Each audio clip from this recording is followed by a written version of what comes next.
Welcome to cubit academy. അപ്പൊ ഇന്ന് നമ്മൾ നോക്കാൻ പോകുന്ന ഈ ആഴ്ചത്തെ കറണ്ട് അഫയേഴ്സ് ആണ്. അതായത് 14/9/2024 മുതൽ 20/9/2024 വരെയുള്ള എന്താണ് ഇമ്പോർട്ടന്റ് ആയിട്ടുള്ള ന്യൂസ് ആണ് നമ്മൾ നോക്കാൻ പോകുന്നത്. അതിൽ ആദ്യത്തെ ന്യൂസ് എന്താണ്? Key facts about the World trade Organization ആണ്. അല്ലെ, നമുക്കറിയാം WTO അല്ലെ. WTO എന്ന് വിളിക്കുന്നത് എന്താണ്? ഒരു ഇന്റർനാഷണൽ ഓർഗനൈസേഷൻ ആണ്. അല്ലെ, നമുക്കറിയാം. നമുക്കൊന്നെങ്കിൽ ഇതിനെ എന്ത് വിളിക്കാം? ഇന്റർനാഷണൽ ഓർഗനൈസേഷൻ എന്നുള്ള പേരിൽ എന്ത് ചെയ്യാൻ പറ്റും? വിളിക്കാൻ പറ്റും. അല്ലെങ്കിൽ ഇന്റർ ഗവൺമെന്റ് എന്നുള്ള പേരിൽ മാത്രം അറിയപ്പെടുന്നുണ്ട്. WTO അറിയപ്പെടുന്നതായിട്ട് എന്ത് ചെയ്യാൻ പറ്റും? നമുക്ക് കാണാൻ പറ്റും. ഓക്കെ, ഇനി എന്താണ് WTO ന്യൂസിൽ വരാനുള്ള ഒരു കാരണം? എന്താണ്? India's proposal to lower the cost of cross-border remittance presented at the World Trade Organization 13th Ministerial Conference 2024 earlier in Abu Dhabi has gained backing from countries like Morocco and Vietnam. Okay, ഇതാണ് ന്യൂസിൽ വരാനുള്ള ഒരു കാരണം. അപ്പൊ നമ്മൾ ഇവിടെ ആദ്യം മനസ്സിലാക്കേണ്ടത്, ഈ ഏറ്റവും അവസാനം കഴിഞ്ഞത് WTO എന്താണ്? 13th മിനിസ്റ്റീരിയൽ കോൺഫറൻസ് ആണ് എന്ത് ചെയ്തിരിക്കുന്നത്? കഴിഞ്ഞിരിക്കുന്നതായി കാണാൻ പറ്റിയ. ഏത് വർഷമാണ് കഴിഞ്ഞത്? 2024. നമുക്കറിയാം, ഓരോ 2 വർഷം കൂടുമ്പോഴാണ് എന്ത് ചെയ്യുന്നത്? WTO മിനിസ്റ്റീരിയൽ കോൺഫറൻസസ് എന്ത് ചെയ്യാറുള്ളത്? കണ്ടക്ട് ചെയ്യാറുള്ളത് അല്ലെ. ഇനി അത് എവിടെയാണ് നടന്നത് എന്ന് വെച്ച് കഴിഞ്ഞാൽ എവിടെയാണ്? ഓക്കെ, അബുദാബിയിലാണ് എന്ത് ചെയ്യുന്നത്? മിനിസ്റ്റീരിയൽ കോൺഫറൻസ് എന്താണ് നടന്നതായിട്ട് കാണാൻ പറ്റുക. ഓക്കെ, അബുദാബി അഥവാ UAE-യിലാണ് എന്ത് ചെയ്യുന്നത്? ഈ മിനിസ്റ്റീരിയൽ കോൺഫറൻസ് നടന്നതായിട്ട് എന്ത് ചെയ്യാൻ പറ്റുക? നമുക്ക് കാണാൻ സാധിക്കുക. ഓക്കെ, അപ്പൊ നമുക്ക് വേൾഡ് ട്രേഡ് ഓർഗനൈസേഷൻസിനെ കുറിച്ചുള്ള കാര്യങ്ങൾ നോക്കാം. Okay, the Marrakesh agreement signed in 1994 established WTO which is officially begin in 1st January 1995. അതായത് എന്താണ്? 1994 ഒപ്പുവെച്ച മർക്കേഷ് എഗ്രിമെന്റ് പ്രകാരം 1995 ജാനുവരി 1-നാണ് ഏത് നിലവിൽ വരുന്നത്? WTO അഥവാ വേൾഡ് ട്രേഡ് ഓർഗനൈസേഷൻ നിലവിൽ വരുന്നതായിട്ട് കാണാൻ പറ്റുക. എന്താണ് പറയുന്നത്? It succeeded general agreement on tariff and trade. അതായത് ഇത്രയേ ഉള്ളൂ. ആദ്യകാലത്ത് WTO-ന് പകരം നമ്മൾ ഫോളോ ചെയ്തിരുന്ന എഗ്രിമെന്റ് ആയിരുന്നു. ഓക്കെ, ഗാട്ട് എന്നുള്ള പേരിൽ എന്താണ്? ഒരു എഗ്രിമെന്റ് ആണ് എന്ത് ചെയ്യുന്നത്? ഫോളോ ചെയ്യുന്നതായിട്ട് കാണാൻ പറ്റുക. ആ ഗാട്ടിനെ സക്സീഡ് കൊണ്ടാണ് ഏത് വരുന്നത്? അല്ലെങ്കിൽ ഗാട്ടിന് ശേഷമാണ് ഏത് വരുന്നത്? WTO വേൾഡ് ട്രേഡ് ഓർഗനൈസേഷൻ വരുന്നതായിട്ട് കാണാൻ പറ്റുക. ഓക്കെ, 1986 മുതൽ 94 വരെ നടന്ന ഉറുഗ്വായ് റൗണ്ട് പ്രകാരമാണ് എന്ത് ചെയ്യുന്നത്? നമുക്ക് ഈ ഗാട്ട് മാത്രം പോരാ, ഒരു ഫിസിക്കൽ ഓർഗനൈസേഷൻ വേണം എന്നുള്ള തീരുമാനത്തിലേക്ക് നമ്മൾ എത്തുകയും WTO-ന് രൂപം കൊടുക്കുന്നതായിട്ട് കാണാൻ പറ്റുക.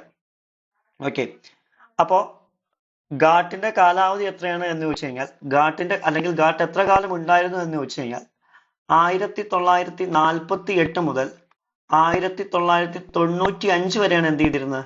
ഗാട്ട് ഉണ്ടായിരുന്നതായിട്ട് എന്ത് ചെയ്യാൻ പറ്റുക? നമുക്ക് കാണാൻ പറ്റുക.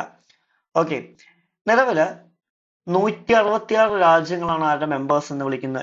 WTO-ന്റെ മെമ്പേഴ്സ്. അതായത് ലോകത്തിലെ 98% ട്രേഡും നടക്കുന്ന ഇപ്പൊ ഏത് വഴിയാണ്? WTO വഴിയാണ് എന്നുള്ളതാണ്.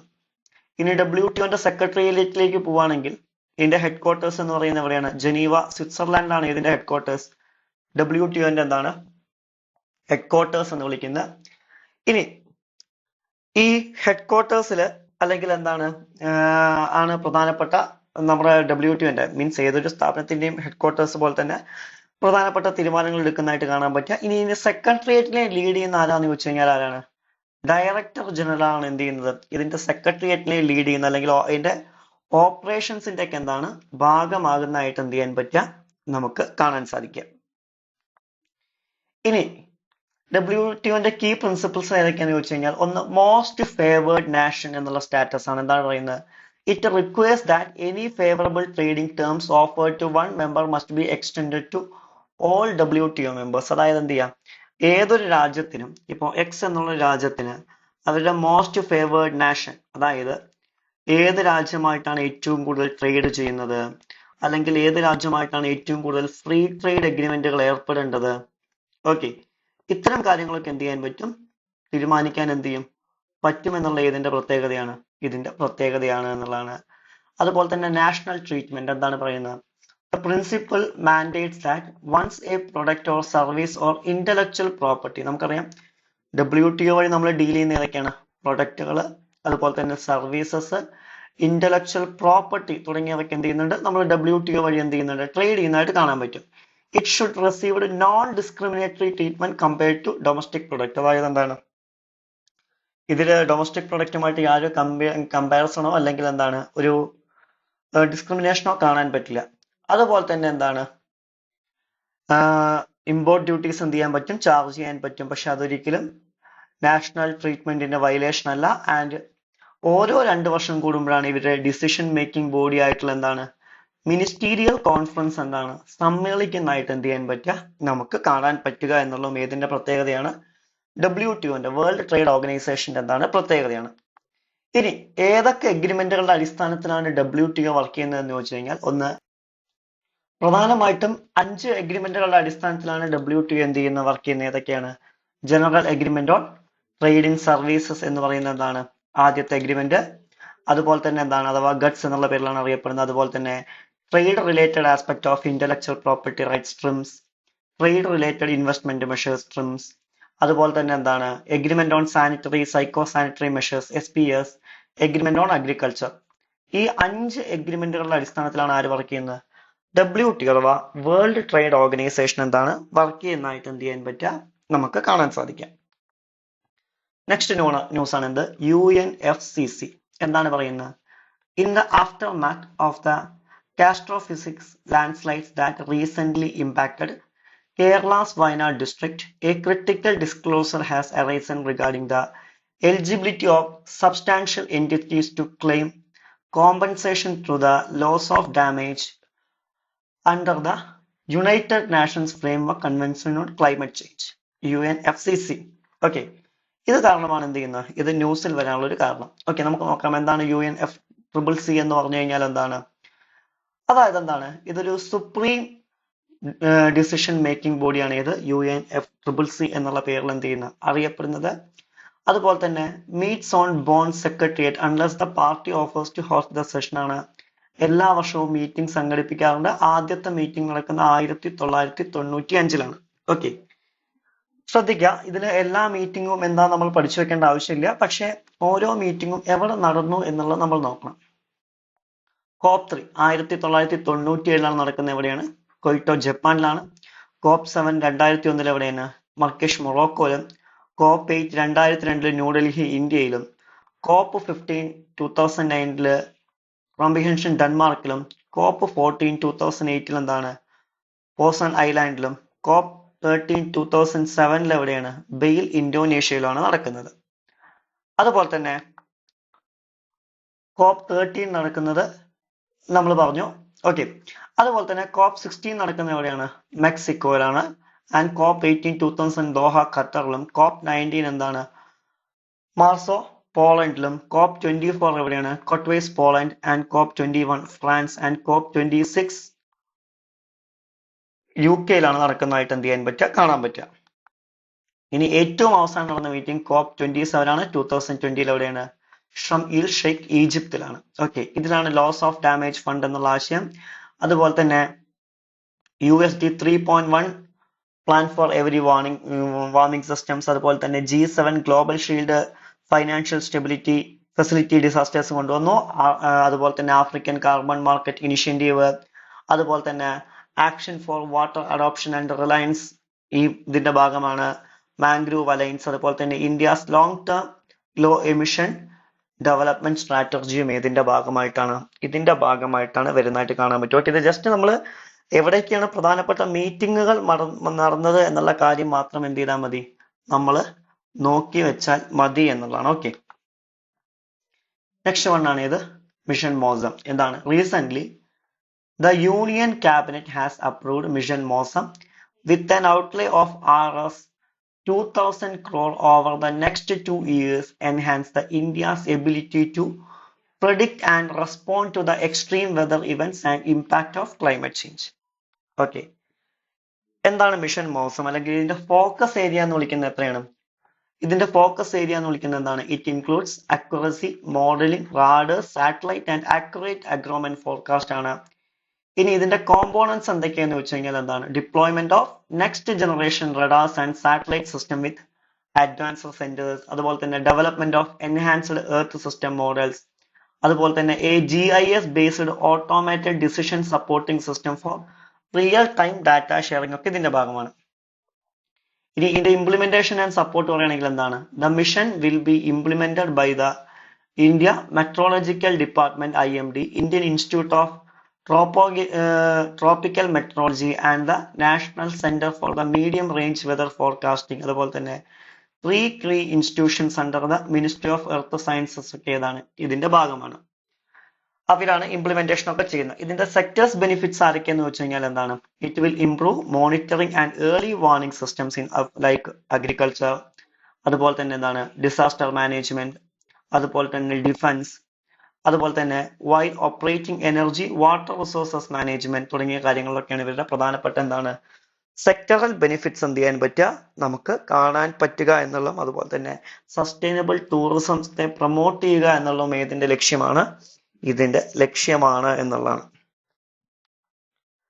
നെക്സ്റ്റ് വൺ ആണ് ഇത് ന്യൂസ് എന്താണ്? Public health energy management act ആണ്. എന്താണ് പറയുന്നത്? An expert group constituted by Niti Aayog has recommended a new Public Health Emergency Management Act PHEMA to deal with the public health crisis. Okay. ഇനി ഇതിന്റെ key recommendations എന്തൊക്കെയാന്ന് നോക്കാം. എന്താണ്? Formation of A empowered group of secretaries. എന്താണ് പറയുന്നത്? It will coordinate pandemic preparedness and emergency responses effort, and it proposed to be chaired by the cabinet secretary. അതുപോലെ തന്നെ എന്താണ്?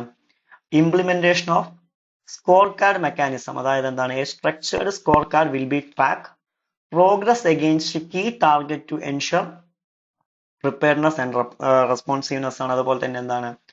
Pandemic preparedness and emergency response fund എന്താണ്? To finance activities like genomic സർവൈലൻസിന് വേണ്ടിയിട്ടുള്ള financial activities, vaccine development, അതുപോലെ തന്നെ shared infrastructure ഇതിന്റെ ഭാഗമാണ്. അതുപോലെ തന്നെ ഗ്ലോബൽ ഹാർമോണിയസേഷൻ ആണ്. എന്താണ്? Advocate for aligning Indian regulatory norms with the global standard to facilitate international acceptance of regulatory data ഇതിന്റെ ഭാഗമാണ്. And development of clinical trial framework എന്താണ്? To accelerate access to globally developed practice and enhance India's participation in international research efforts ഒക്കെ ഇതിന്റെ ഭാഗമാണ് എന്നുള്ളതാണ്. Okay. Next one ആണ് ഏത്? Jute industry. എന്താണ് ജൂട്ട് ഇൻഡസ്ട്രി ന്യൂസിൽ വരാനുള്ള കാരണം? Recent the jute cultivation and the challenges faced by the sector was highlighted by the Indian jute mills association called for reforms in this sector. Okay, നമുക്ക് നോക്കാം. ഇന്ത്യയുടെ jute industry നോക്കുകയാണെങ്കിൽ പ്രധാനമായിട്ടും എവിടേക്കാണ് ജൂട്ട് പ്രൊഡ്യൂസ് ചെയ്യുന്നത് എന്ന് വെച്ച് കഴിഞ്ഞാൽ പ്രധാനമായിട്ടും വെസ്റ്റ് ബംഗാൾ, ആസാം, ബീഹാർ, ഒഡീഷ, ആന്ധ്രാപ്രദേശ് തുടങ്ങിയ സ്ഥലങ്ങളിലാണ് പ്രധാനമായിട്ടും എന്ത് ചെയ്യുന്നത്? ജൂട്ട് പ്രൊഡ്യൂസ് ചെയ്യുന്നത്. ഏകദേശം 3.7 ലക്ഷം വർക്കേഴ്സ് ആണ് ഇതിലുള്ള ജൂട്ട് ഇൻഡസ്ട്രിയിലുള്ളതായിട്ട് നമുക്ക് കാണാൻ പറ്റുക.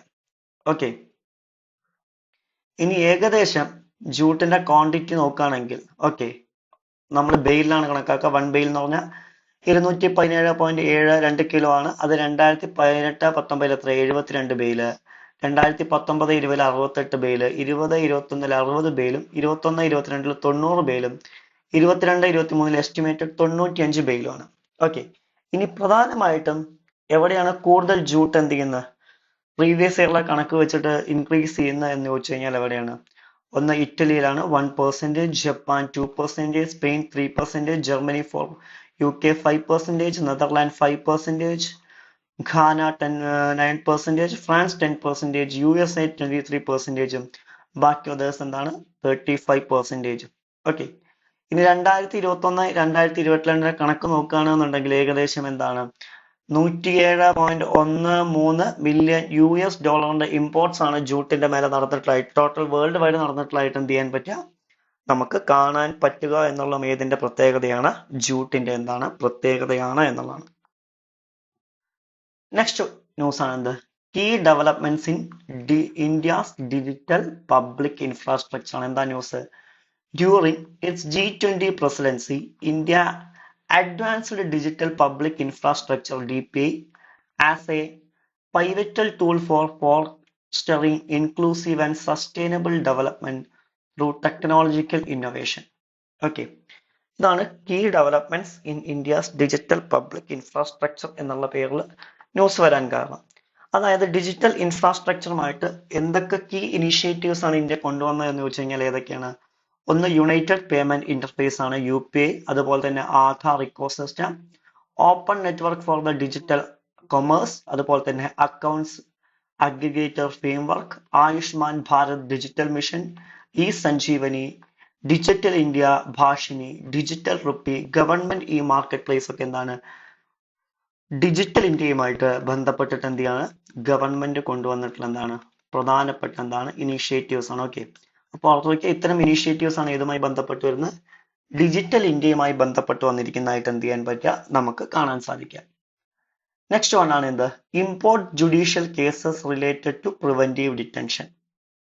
ഓക്കെ, അതായത് പ്രിവെന്റീവ് ഡിറ്റൻഷൻസുമായി ബന്ധപ്പെട്ട, അതായത് കരുതൽ തടങ്കലുമായി ബന്ധപ്പെട്ട പ്രധാനപ്പെട്ട ജുഡീഷ്യൽ കേസസ് ഏതൊക്കെയാണെന്ന് ചോദിക്കുന്നത്. ഒന്നെന്താണ് പറയുന്നത്? Recent in the Jaseela Shaji versus union of India case 2024, the Supreme Court set up new standard for preventive detention. Okay, അതിൽ ആദ്യം വരുന്ന ഏതാണ്? Shiban Lal versus state of Uttar Pradesh case 1954. ഇതിലെന്താണ് പറയുന്നത്? The Supreme Court held that courts are not competent to inquire into the veracity of fact that from the basis for detention എന്നാണ്. പിന്നെ വരുന്നതാണ് ഇത് Khudiram versus state of west Bengal case 1975. എന്താണ് പറയുന്നത്? The Supreme Court ruled that the lacks of power to assess the validity of the grounds for detention under Maintenance of Internal Security Act 1971 miss ആണ് പറയുന്നത്. പിന്നെ Nandalal Balaji versus state of Punjab and others case 1981 എന്താണ് പറയുന്നത്? The Supreme Court acknowledged that preventive detention laws are inconsistent with the principles of parliamentary system ആണ്. പിന്നെ വരുന്ന Rekha versus state of Tamil Nadu case 2011 എന്താണ് പറയുന്നത്? The Supreme Court called preventive detention repugnant democratic ideas and argued its application within the narrow limits to avoid violating Article 21 right to life and liberty ആണ് പറയുന്നതായിട്ട് എന്ത് ചെയ്യാൻ പറ്റുക നമുക്ക് കാണാൻ പറ്റുക എന്നുള്ളത് ഇതിന്റെ പ്രത്യേകതയാണ്. പിന്നെ വരുന്നൊരു കേസാണ് ഏത്? Mariappan versus district collector and others case 2014 എന്താണ്? The Madras High Court retained that preventive detention is meant to prevent from the harm to the state, not to punish the guilty എന്നാണ് പറയുന്നത്. And Prem Narayan versus union of India case 2019 എന്താണ് പറയുന്നത്? The Allahabad High Court stated that preventive detention is an infringement upon the personal freedom of an individual and it can be imposed casually എന്നും. Abhayaraj Gupta versus superior central jail barely case 2021 എന്താണ് പറയുന്നത്? The Allahabad High Court held that preventive detention should not be used when the person is already detained എന്നുള്ളതും ഏതാണ്? ഈ preventive ഡിറ്റൻഷനുമായി ബന്ധപ്പെട്ട കേസുകളായിട്ടാണ് എന്ത് ചെയ്യാൻ പറ്റുക കാണാൻ സാധിക്കുക. പിന്നെയാണ് ഏത്? നെക്സ്റ്റ് ന്യൂസ് എന്താണ്? സെമിക്കോൺ ഇന്ത്യ കോൺഫറൻസ് എന്താണ് പറയുന്നത്? Recent the Prime Minister of India inaugurated the Semicon India Industry Conference and highlighted India's growing partnership with countries like US, Japan and Singapore. Okay, ഇതാണ് ഇത് എന്തിൽ വരാനുള്ള കാരണം എന്ന് പറയുന്നത്? ന്യൂസിൽ വരാനുള്ള എന്താണ് കാരണം എന്ന് പറയുന്നതായിട്ട് എന്ത് ചെയ്യാൻ പറ്റുക നമുക്ക് കാണാൻ പറ്റുക. ഓക്കെ, എന്താണ് സെമിക്കോൺ ഇന്ത്യ കോൺഫറൻസ് എന്ന് വിളിക്കുന്നത്? The Semicon India 2024 was co-located with the Electronia and Producteria India, creating the largest single event for electronic manufacturing South Asia. And Electronia Producteria India are the South Asia's leading fair for the electronic components, system, application and solutions ആണ്. അതുപോലെ തന്നെ എന്താണ് ഇവരെന്തൊക്കെ exhibitions, insightful programmes, unmatched networking opportunities ഒക്കെ എന്ത് ചെയ്യുന്നുണ്ട്? Offer ചെയ്യുന്നതായിട്ട് എന്ത് ചെയ്യാൻ പറ്റും, അല്ലെങ്കിൽ ഓപ്പർച്യൂണിറ്റീസ് കൊടുക്കുന്നതായിട്ട് എന്ത് ചെയ്യാൻ പറ്റും കാണാൻ സാധിക്കും എന്നുള്ളതാണ്. നെക്സ്റ്റ് വൺ ആണ് ഇത് പ്രധാൻ മന്ത്രി ഗ്രാം സഡക് യോജന 4 എന്താണ്? The Union Cabinet has approved Pradhan Mantri Gram Sadak Yojana for the period of 2024-25 to 2028-29, aiming to enhance rural connectivity by constructing 62,500 kilometer new all-weather roads ആണ്. ഇതിന്റെ കവറേജ് ഇതിന്റെ കവറേജ് എത്ര നോക്കിക്കഴിഞ്ഞാൽ എന്താണ്? The initiative will connect 225,000 unconnected habitation with population of 500 in plains, over 250 in northeast and hill states, and 100 in left-wing extremism affected district ആണ്. The new roads expected എങ്ങനെയാണ്? Catalyze socio-economic development in remote rural areas നെ connect ചെയ്യുക എന്നുള്ളതാണ് ബന്ധം. പ്രധാനമായിട്ടും ഇവരുടെ education, health, market and growth സെന്റേഴ്സിന്റെ ഒക്കെ ഭാഗമായിട്ട് ഏകദേശം ഈ സ്കീം ഡിസൈൻ ചെയ്ത് 40 കോടി ആളുകൾക്ക് അവരുടെ വർക്ക് എംപ്ലോയ്മെന്റ് എന്താവും ഹെൽപ്ഫുൾ ആവുന്ന അറിയുന്ന 2000-ലാണ് എന്ത് ചെയ്യുന്നത് ഈ സ്കീം ലോഞ്ച് ചെയ്യുന്നതായിട്ട് എന്ത് ചെയ്യാൻ പറ്റുക, നമുക്ക് കാണാൻ പറ്റുക. ഇത് 100% എന്താണ്? സെൻട്രലി സ്പോൺസേർഡ് ഇനീഷ്യേറ്റീവ് ആണ്. ഇത് സ്റ്റാർട്ട് ചെയ്ത് 2015-16 ഇതിന്റെ ഫണ്ടിങ് സെൻട്രൽ ഗവൺമെന്റ് സ്റ്റാർട്ട് ചെയ്തതായി കാണാൻ പറ്റുക. അത് 60-40 റേഷ്യോയിലാണ്. Okay, around 8 lakh kilometres, 8 lakh kilometers of rural roads have built and 118 habitats were connected under the various phase of PMGSY scheme എന്നുള്ളതും ഇതിന്റെ ഭാഗമാണ്. നെക്സ്റ്റ് വൺ ആണ് ഇത് സൈബർ കമാൻഡോസ്. എന്താണ് ന്യൂസിൽ വരാനുള്ള കാരണം? Recent the central government announced the plan to train the prepare 5,000 cyber commands over the next 5 years to tackle rising cybercrime threats ആണ്.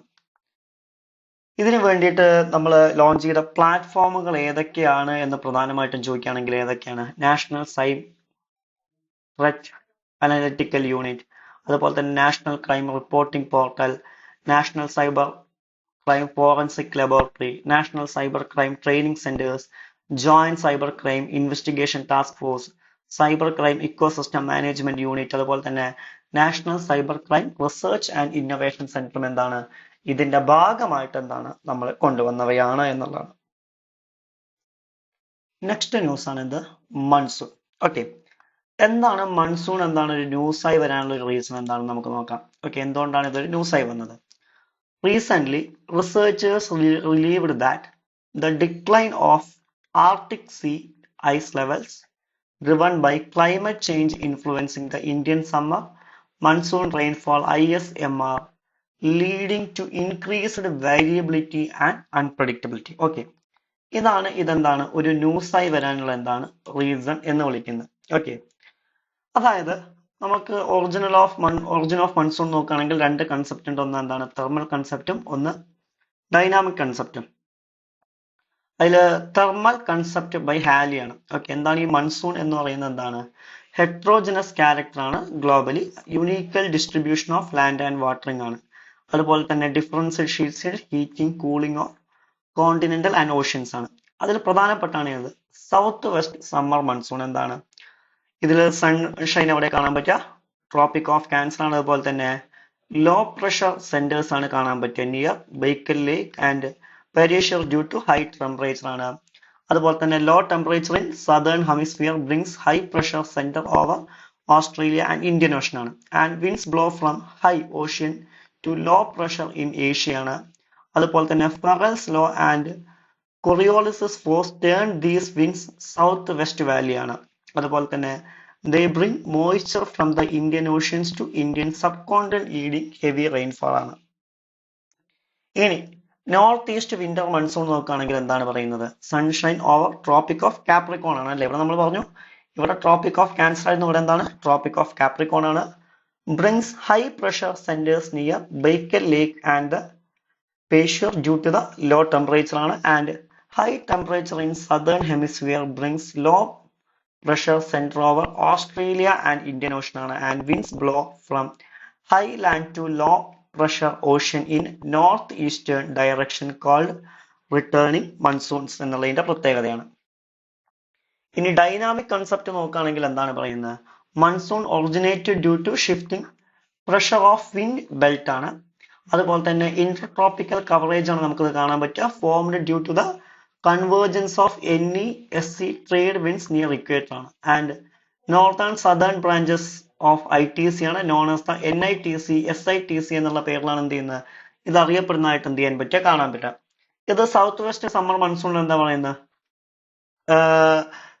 സൺഷൈൻസ് ഓവർ ട്രോപ്പിക് ഓഫ് ക്യാൻസർ ആണ് NITC എന്ത് ചെയ്യുന്നു 30 ഡിഗ്രി നോർത്തേൺ ലാറ്റിറ്റ്യൂഡിലേക്ക് എന്ത് ചെയ്യുന്നുണ്ട് എക്സ്റ്റെൻഡ് ചെയ്യുന്നുണ്ട് and it brings atmospheric depression cyclones with heavy rainfall ആണ് ഇനി north east winter monsoon നോക്കുകയാണെങ്കിൽ എന്താണ് sunshine over tropic of Capricorn ആണ് എന്താണ് due to southward shifting of sun pressure and wind belt also shift ആണ് and western cyclone disturbances from the Mediterranean sea ആണ് enter India from the south winter due to westerly just system ആണ് and north east trade winds re-established over South and Sea Asia.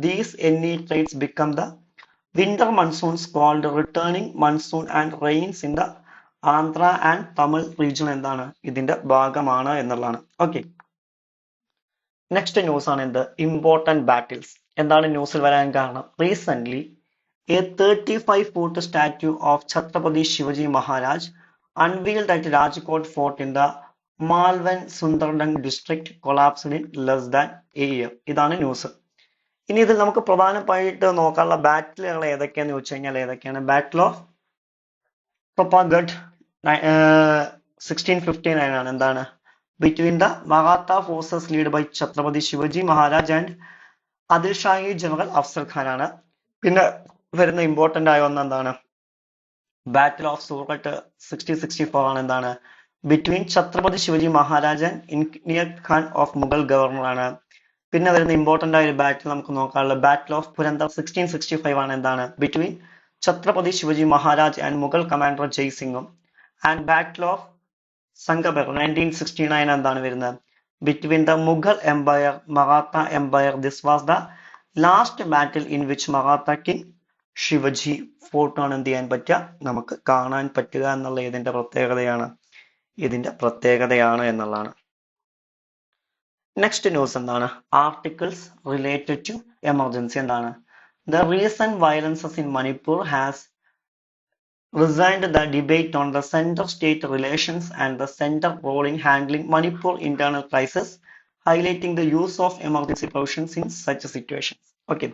ഇതുമായി ബന്ധപ്പെട്ടിട്ടാണ് എന്ത് ചെയ്യുന്നത് അത്തരമൊരു news വന്നിരിക്കുന്നതായിട്ട് എന്ത് ചെയ്യാൻ പറ്റുക നമുക്ക് കാണാൻ പറ്റുക ഓക്കെ ഇതിൽ ആർട്ടിക്കിൾ 352 എന്ന് പറയുന്ന പ്രൊക്ലമേഷൻ ഓഫ് എമർജൻസി ആണ് ആർട്ടിക്കിൾ 353 എന്താണ് 353 എന്താണ് effect of proclamation of emergency and 354 എന്താ പറയുന്നത് application of provisions relating to distribution of revenues while a proclamation of emergency is in operation ആണ് ആൻഡ് ആർട്ടിക്കിൾ 355 എന്താണ് പറയുന്നത് duty of the union protect states against external aggression and internal disturbances ആണ് and 356 എന്താ പറയുന്നത് provisions in case of failure of unconstitutional machinery in states ആണ് and 357 exercise of legislative powers under proclamation of issued under the article 356 ആണ് and 358 suspension of provisions of article 19 during emergencies and article 359 എന്താണ് suspension of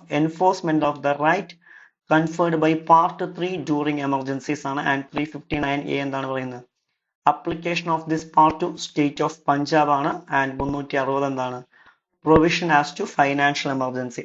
Okay, ഇത്രയും articles ആണ് ഏതുമായി ബന്ധപ്പെട്ട് കിടക്കുന്നതായിട്ട് emergency അഥവാ അടിയന്തരാവസ്ഥയുമായി ബന്ധപ്പെട്ട് കിടക്കുന്നതായിട്ട് എന്ത് ചെയ്യാൻ പറ്റുക നമുക്ക് കാണാൻ സാധിക്കുക ആൻഡ് 14ാമത്തെ ന്യൂസ് എന്താണ് തേർഡ് നാഷണൽ ലോക് അദാലത്ത് 2024 ആണ് എന്താണ് In the near past, the National Legal Services Authority NALSA organized the third National Lok Adalat of year 2024 in the Taluk District High Court of 27 state and union territories.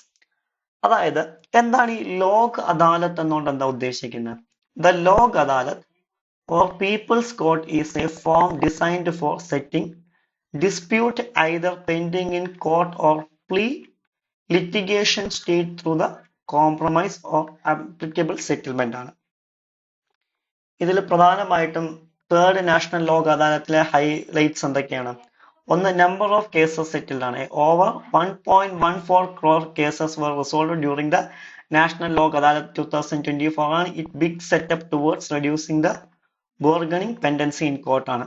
അതുപോലെ തന്നെ breakdown of settlement cases ആണ് പറയുന്നത്. എന്താണ് പറയുന്നത്? അതായത് എന്ത് ചെയ്യുന്നുണ്ട്? ഏകദേശം ഇത്രയും കേസുകളാണ് എന്ത് ചെയ്യുന്നത്? ലോക് അദാലത്ത് സെറ്റ് ചെയ്തത്. അതുപോലെ തന്നെ ഇത്രയും കേസുകൾ എന്ത് ചെയ്തു? പ്രീ ലിറ്റിഗേഷന്റെ ഭാഗമായിട്ടും ഇത്രയും കേസുകൾ എന്താണ്? പെൻഡിങ് ആയിട്ടും കിടക്കുന്നത് കാണാൻ പറ്റും. ഇനി ടൈപ്പ് ഓഫ് കേസസ് സെറ്റിൽഡ് എന്ന് പറഞ്ഞു കഴിഞ്ഞാൽ എന്താണ്? Include criminal compound offences, traffic challans, revenue cases, bank recovery cases, motor accident claim, child dishonour cases, labour dispute, matrimonial dispute excluding divorce cases ആണ്, and land acquisition cases, intellectual property rights and civil cases ആണ്. ഇനി ഇതിന്റെ financial value settlement എത്രയാണ്? The approximate value of total settlement amount in the case were ഏകദേശം എത്രയാണ്?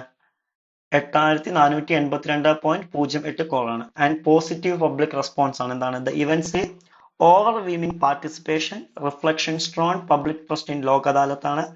It align with objective of the Legal Services Authorities Act 1987 അണ്ടറിലാണ് വരുന്നത്. അതുപോലെ തന്നെ എന്താണ്?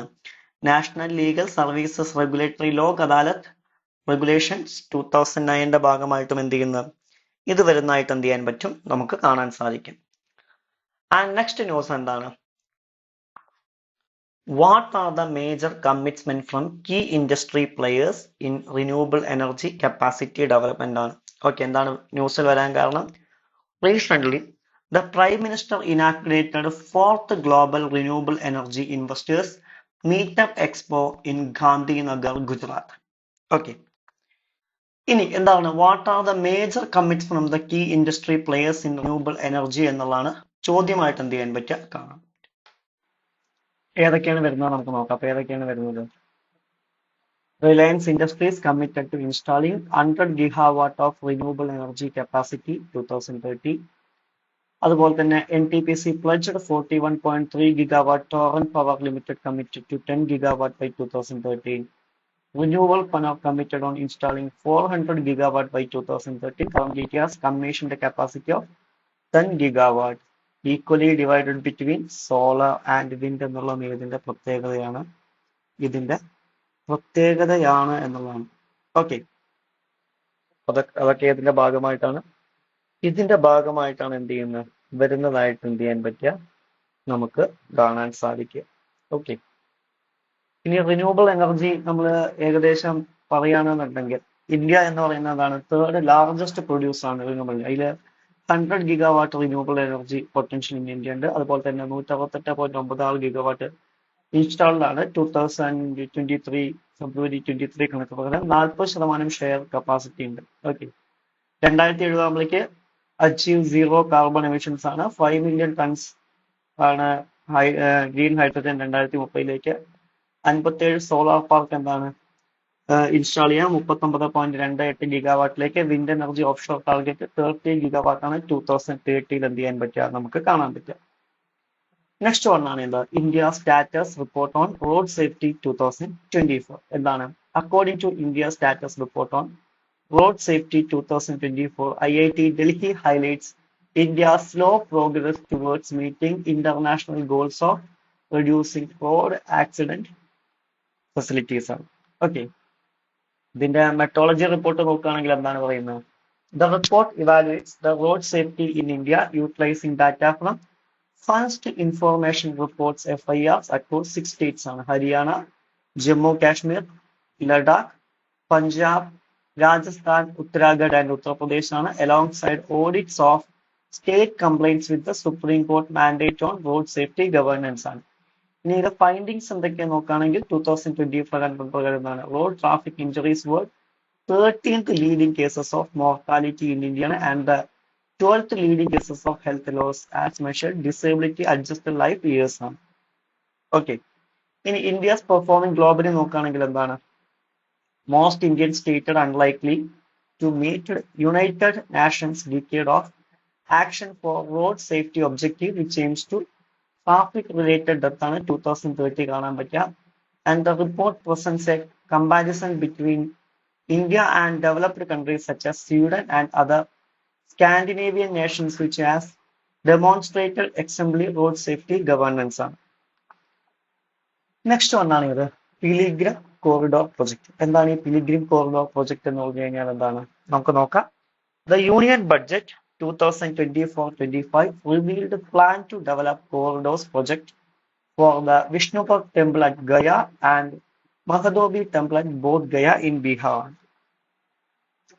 ഇനി എന്താണ് പിൽഗ്രിം കോറിഡോർ പ്രൊജക്ട് എന്നുള്ള പേരിൽ അറിയപ്പെടുന്നത്? The Pilgrim Corridor project involves upgrading religious sites into the world-class destination for spiritual and tourism purposes and boost tourism and economy. ഇതിന്റെ ഫീച്ചർ ആണ് എന്താണ്? The expansion of religious tourism expected to generate foreign exchange and create jobs within India. Tourism revenue rising 65.7% year on year. Economic Survey 2023-24.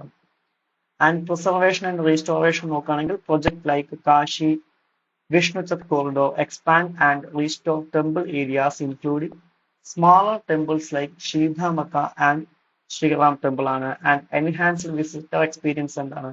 Improvements including reducing congestion, offering virtual tours and providing amenities such as restroom, shops and improved accessibility with escalator and ramps ആണ്. Okay. Next one ആണ് ഇത് 415th Jyoti Jyot Divas Shri Guru Amardas. എന്താണ്? Recently, 415th Jyoti Jyot Divas passing away day of Shri Guru Amardas Ji, the third Sikh Guru, was marked. എന്താണ് പറയുന്നത്? ഇദ്ദേഹം എപ്പോഴാണ് ജനിച്ചത്? 1479 ഇദ്ദേഹം ജനിക്കുന്ന എവിടെയാണ്? അമൃത്സർ ഡിസ്ട്രിക്ട് ശ്രീ ഗുരു അമർദാസ് ജിയിലാണ് എന്ത് ചെയ്യുന്നത്? റൈസിലുള്ള ഒരു ഓർത്തഡോക്സ് ഹിന്ദു ഫാമിലിയിലാണ് ഇദ്ദേഹം ജനിക്കുന്നത്. അതുപോലെ തന്നെ ശ്രീ ഗുരു നാനക് ദേവ്ജിയിൽ എന്ത് ചെയ്തിരുന്നു? ഇദ്ദേഹം ഇൻസ്പയർ ആയിരുന്നു. അതുപോലെ തന്നെ ഗുരു അംഗദേവനെ എന്ത് ചെയ്തു? ഇദ്ദേഹം ഒരു സ്പിരിച്വൽ ഗൈഡ് ആയിട്ട് എന്ത് ചെയ്തു? തെരഞ്ഞെടുത്തായിട്ട് എന്ത് ചെയ്യാൻ പറ്റും? കാണാൻ പറ്റും എന്നുള്ളതാണ്. And appointed as the third Guru, succeeding Guru ആൻജിയുടെ സക്സീഡർ ആയിട്ട് ഇദ്ദേഹം വന്നു. In March 1552 at the age of 73 he established headquarters in Goindwal എന്നുള്ള പ്രത്യേകതയാണ്. ഇദ്ദേഹത്തിന്റെ ഈ കോൺട്രിബ്യൂഷൻസ് നോക്കുകയാണെന്നുണ്ടെങ്കിൽ എന്താണ്? 22 administrative district manjis to facilitate spread of Sikh teachings ആണ്. അതുപോലെ തന്നെ റീ എൻഫോഴ്സ്ഡ് ഓഫ് ഗുരുഖാലങ്ക, അതായത് കമ്മ്യൂണൽ കിച്ചൺ എന്ത് ചെയ്തു? അദ്ദേഹം കൊണ്ടുവന്നായിട്ട് എന്ത് ചെയ്യാൻ പറ്റും? നമുക്ക് കാണാൻ പറ്റും. കമ്മ്യൂണിറ്റി ഹാർമണി കൂട്ടുന്നതിന് വേണ്ടിയിട്ട്. And his interaction with emperor Akbar lead to abolition of toll tax, pilgrim tax. Non Muslim are solidified respectful relationship ആണ്. And he actively campaigned against the social injustice and abolished the custom of sati and parudha system among Sikhs. And he introduced ceremony of and arranged marriage എന്നുള്ള മാറ്റ പ്രത്യേകതയാണ് ഇദ്ദേഹത്തിന്റെ എന്താണ് പ്രത്യേകതയാണ് എന്നുള്ളതാണ്. Clear? Okay. ഇനി next news എന്താണ്? Anti submarine warfare launch. എന്താണ്? Recent Malpe and Mulki, the fourth fifth ship of 8 anti-submarine warfare ASW shallow watercraft project being built with a Cochin shipyard for Indian Navy were launched in Cochin. Okay. INS Mahi, INS Malwan, IS Magor എപ്പോഴാണ് unveil ചെയ്യുന്നത്? 2023. The Mahi class ASW SWC has been named after strategically significant ports along India's coastline ആണ്. And ASW SW ships are equipped with the indigenously developed state-of-art underwater sensors and are envisaged to undertake anti-submarine operations in coastal waterways as well as low-intense maritime operations and mine-laying operations. The maximum speed എന്ന് പറയുന്നത് 25 knots and up to 1800 nautical miles ആണ്. Okay. Next വണ്ണാണ് ഇത്, ന്യൂസിൽ വന്നാണ് ഇത് mercury. എന്താണ് mercury ന്യൂസിൽ വരാനുള്ള കാരണം? Recent the joint European Japanese BepiColombo mission successfully conducted it fourth Mercury fly by advancing the spacecraft closer to orbit around the innermost planet in the solar system. Okay. ഇനി Mercury എന്ന് പറയുന്നത് എന്താണ്? The nearest of the sun and also the smallest planet in our solar system ആണ്.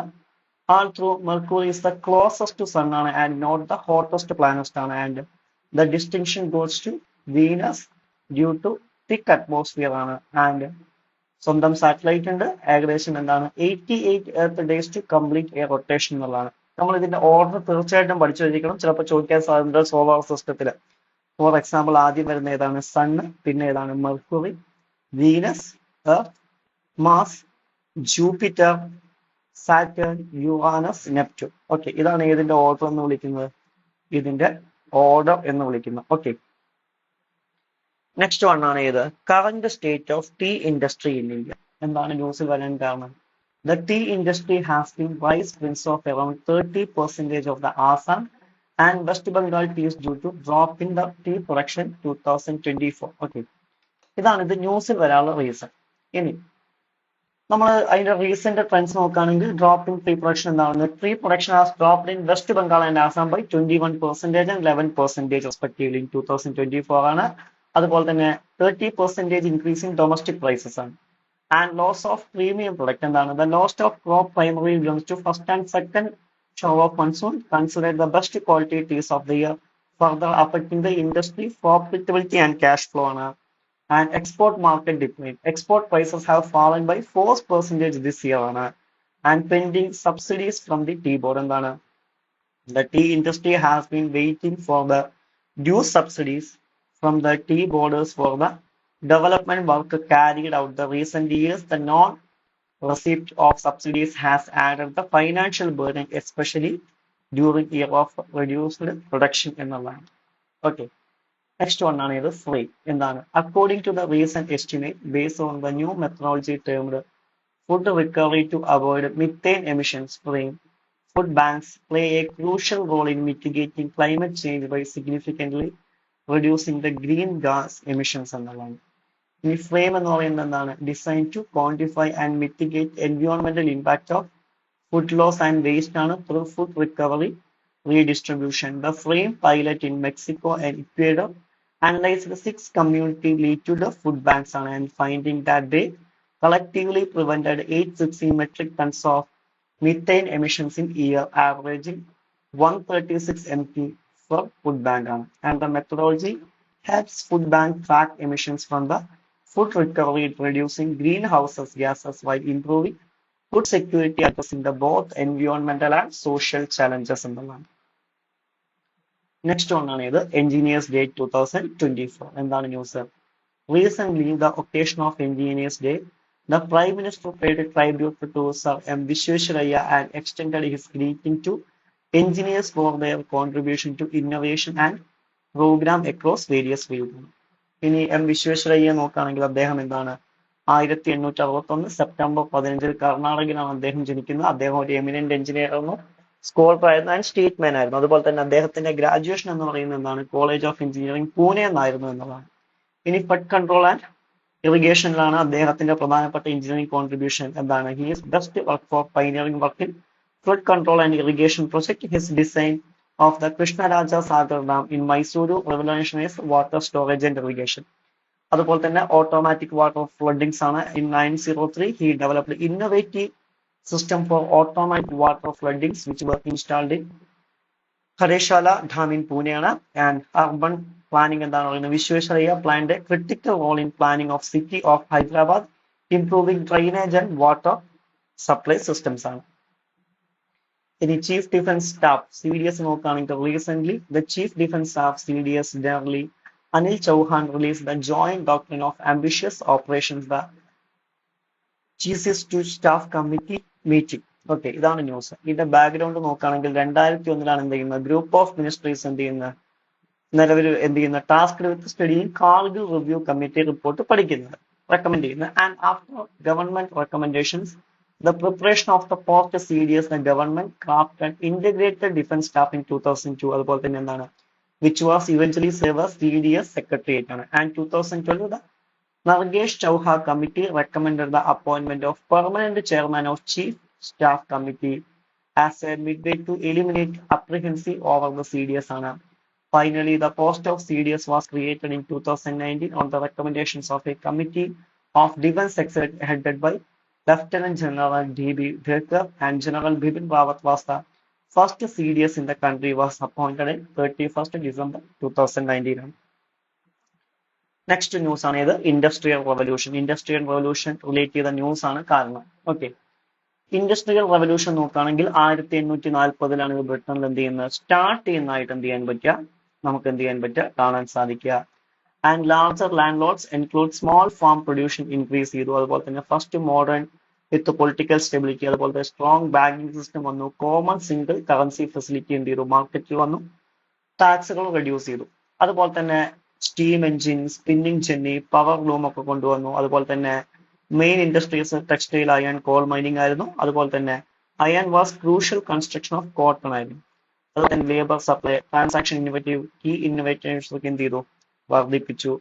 ഇനി ഇതിന്റെ impact നോക്കുകയാണെങ്കിൽ economic impact ഉണ്ട്, social impact ഉണ്ട്, എൻവയോൺമെന്റൽ ഇമ്പാക്ട് ഉണ്ട്, ഇമ്പാക്ട് ഓൺ ഇന്ത്യ ഉണ്ട്. അത് നമുക്ക് നോക്കാനുള്ള ഇമ്പാക്ട് ഓൺ ഇന്ത്യ ആണ് പ്രധാനമായിട്ടും നോക്കാനുള്ള. എന്താണ്, farmers forced to grow cash crops for British factories ആണ്. അതുപോലെ തന്നെ factory produce with cloth full harm handloom weavers ആണ്. And emergencies with industries, introduction of railways ഒക്കെ എന്താണ് ഇതിന്റെ ഭാഗമാണ് എന്നുള്ളതാണ്. ക്ലിയർ? അപ്പൊ ഇത്രയും കാര്യങ്ങളാണ് നമുക്ക് എന്ത് ചെയ്യാനുള്ളത് ഈ ആഴ്ചത്തെ കറണ്ട് അഫെയർ എന്താണ് നോക്കാനുള്ളത്. Thank you.